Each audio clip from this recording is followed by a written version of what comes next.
Hello दोस्तों, नमस्कार। हमारे चैनल पर आपको हार्दिक स्वागत है। चलिए आज का वीडियो शुरुआत करते हैं। आज की इस वीडियो में हम बताने वाले हैं मृत्यु का ज्ञान कैसे हो, जानिए 10 तरीके। वैसे मृत्यु का ज्ञान प्राप्त करने के वेद, उपनिषद, गीता और योग में उल्लेख मिलता है। मृत्यु का ज्ञान अर्थात यह कि आप कैसे जान लें कि आपकी मृत्यु कब, कैसे और कहाँ होगी। हर कोई यह जानना चाहता होगा। प्राचीन हिंदू धर्मशास्त्र कठोपनिषद में मृत्यु और आत्मा से जुड़ी कई रहस्य बताए गए हैं, जिसका आधार बालक नचिकेता और यमराज के बीच हुए मृत्यु से जुड़े संवाद है। नचिकेता वह बालक था जिसकी पितृभक्ति और आत्मज्ञान की जिज्ञासा के आगे मृत्यु के देवता यमराज को भी झुकना पड़ा।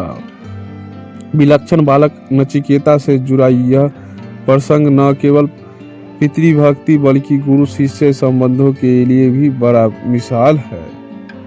हिंदू शास्त्रों के अनुसार जन्म मृत्यु एक ऐसा चक्र है जो अनवरत चलता रहता है। कहते हैं कि जिसने जन्म लिया है उसकी मृत्यु होना भी एक अटल सच्चाई है, लेकिन कई ऋषि मुनियों ने इस सच्चाई को झुठला दिया है। वे मरना सीखकर हमेशा जिंदा रहने का राज जान गए और वे सैकड़ों वर्षों और कुछ तो हजारों वर्षों जीकर चले गए और कुछ तो आज तक जिंदा है। कहते हैं कि ऋषि वशिष्ठ सहशरीर अंतरिक्ष में चले गए थे और उसके बाद आज तक नहीं लौटे। परशुराम, हनुमान जी, कृपाचार्य और अश्वत्थामा के आज भी जीवित होने की बात कही जाती है। मृत्यु के बारे में वेद, योग, पुराण और आयुर्वेद में विस्तार से लिखा हुआ है। पुराणों में गरुड़ पुराण, शिव पुराण और ब्रह्मा पुराण में मृत्यु के स्वभाव का उल्लेख मिलेगा। मृत्यु के बाद के जीवन का उल्लेख मिलेगा। परिवार के किसी भी सदस्य की मृत्यु के बाद में घर में गीता और गरुड़ पुराण सुनने की प्रथा है। इससे मृतक आत्मा को शांति और सही ज्ञान मिलता है, जिससे उसके आगे की गति में कोई रुकावट नहीं आती। स्थूल शरीर को छोड़ने के बाद सच्चा ज्ञानी ही लंबे सफर का रास्ता दिखाता है। मानना है कि मृत्यु के पूर्वाभास से जुड़े लक्षणों को किसी भी लैब टेस्ट या क्लिनिक परीक्षण से सिद्ध नहीं किया जा सकता, बल्कि ये लक्षण केवल उस व्यक्ति को महसूस होता है जिसकी मृत्यु होने वाली होती है। मृत्यु के पूर्वाभास से जुड़े निम्नलिखित संकेत व्यक्ति को अपना अंत समय नजदीक होने का आभास करवाता है। हम आपको बता रहे हैं कि किस तरह व्यक्ति जान सकता है कि उसकी मृत्यु कब, कहां और कैसे होगी। कठिन और सरल तरीके के बारे में हम पूरे विस्तार से आपको हम बताते हैं। योग सूत्र के विभुपाद में अष्ट सिद्धियों के अलावा अनेक अन्य सिद्धियों का वर्णन मिलता है। उन्हीं में से एक कर्म सिद्धि योग माना जाता है कि इसे साधने से व्यक्ति को अपनी मृत्यु का पूर्व ज्ञान हो जाता है। यह बहुत ही सामान्य है। अर्थात शोभ कर्म और निरूप कर्म, इन दो तरह के कर्मों पर संयम से मृत्यु का ज्ञान हो जाता है। शोभ कर्म अर्थात ऐसे कर्म जिसका फल तुरंत ही मिलता है, और निरूप कर्म जिसका फल मिलने से में देरी होता है। इन कर्मों में संयम करने से योगों की जब सिद्धि प्राप्त होती है तो इससे उसे अपनी मृत्यु का ज्ञान हो जाता है। शास्त्रों में अनेकों ऐसे चिन्हों का वर्णन मिलता है जिनको जागते या सोते हुए देखने पर यह जाना जाता है कि मृत्यु काल समीप है। कैसे होगा यह संभव? क्रिया बंध, नेति और धौती कर्म से कर्मों की निपचता हो जाती है।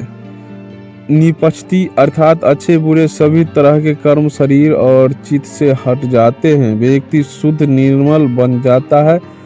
पुरानों कर्मों का नाश हो जाता है। कर्मों के निष्पत्ति होने से व्यक्ति को स्वयं की मृत्यु का ज्ञान हो जाता है तथा वह स्वयं की मृत्यु के दिन और समय की घोषणा कर सकता है। ओशो रजनीश कहते हैं कि मृत्यु कैसी भी हो, काल या अकाल उसकी प्रक्रिया 6 माह पूर्व ही शुरू हो जाती है। 6 माह पहले ही मृत्यु को टाला जा सकता है। अंतिम दिन पूर्व सिर्फ देवता या मनुष्य के पुण्य की मृत्यु को टाल सकते हैं। यह याद रखना चाहिए कि मौत का एहसास व्यक्ति को 6 माह पूर्व ही हो जाता है। विकसित होने में 9 माह लेकिन मिटने में 6 माह यानी कि 3 माह कम। भारतीय योग तो हजारों साल से कहता आया है कि मनुष्य के स्थूल शरीर में कोई भी बीमारी आने से पहले आपके सूक्ष्म शरीर में 6 माह पहले आ जाती है। यानी 6 माह पहले अगर सूक्ष्म शरीर पर ही उसका इलाज कर दिया जाए तो बहुत ही बीमारियों पर विजय पाया जा सकता है। इस मान से यदि हम अपने जीवन को गौर से देखें तो इसका ज्ञान स्वतः ही हो सकता है। आप किस तरह का खाना खाते हैं, किस तरह के विचार सोचते हैं और किस तरह के माहौल में रहते हैं, और इसके अलावा आपके माता पिता का जीवन किस तरह का रहा है, इन सभी का विश्लेषण करने पर आपको स्वतः ही ज्ञान होगा कि मेरा क्या हश्र होगा। यदि आप यह जान लेते हैं तो आप अपनी उम्र बढ़ने के विषय में भी सोच सकते हैं, लेकिन इसके लिए आप में संकल्प और संयम की जरूरत होगी।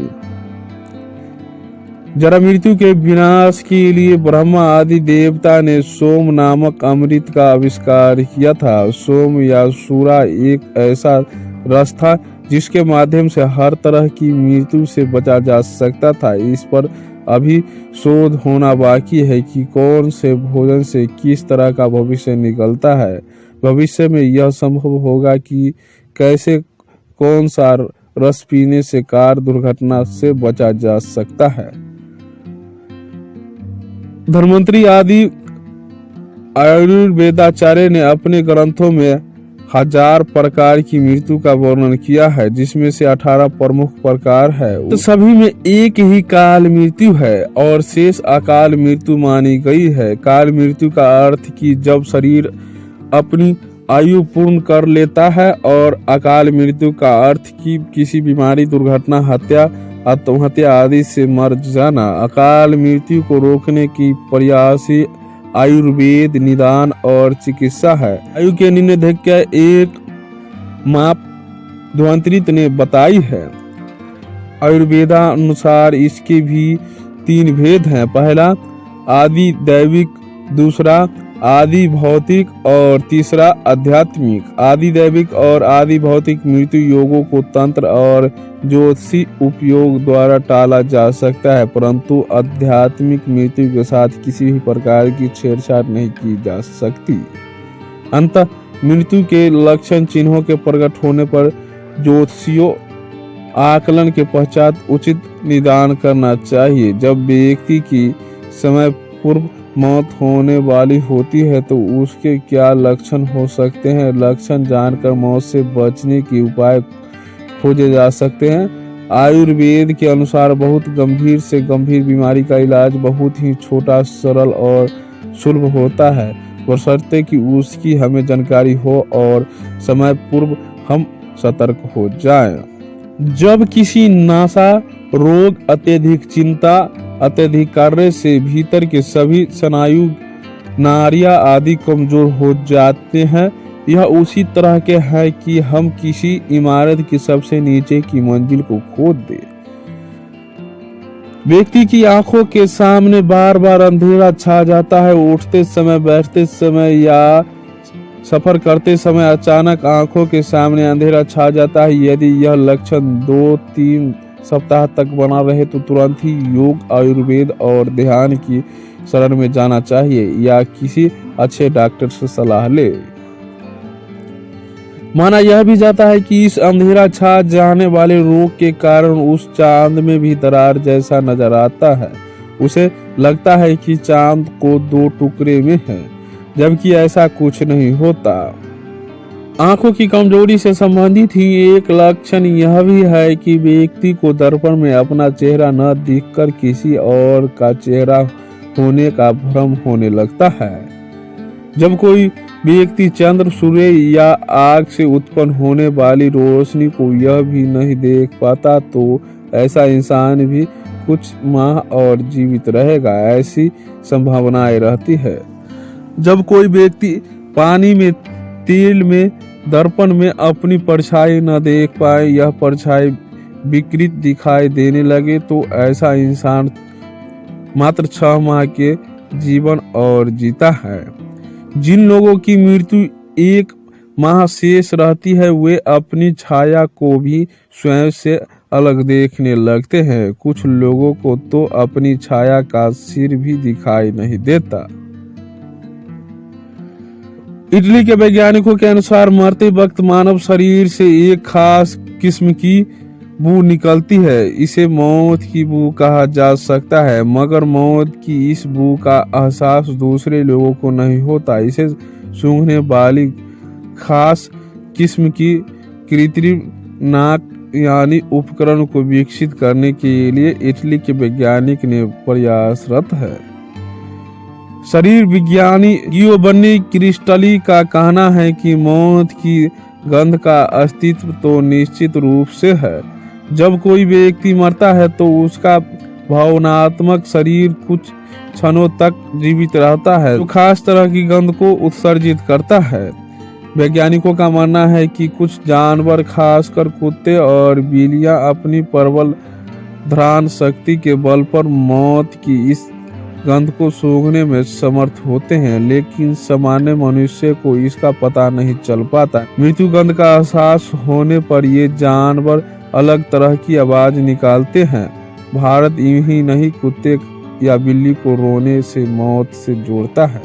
तो दोस्तों, हमारी आज का जानकारी कैसा लगा? अगर अच्छा लगा हो तो लाइक, शेयर और सब्सक्राइब करना न भूले। पूरा वीडियो देखने के लिए धन्यवाद।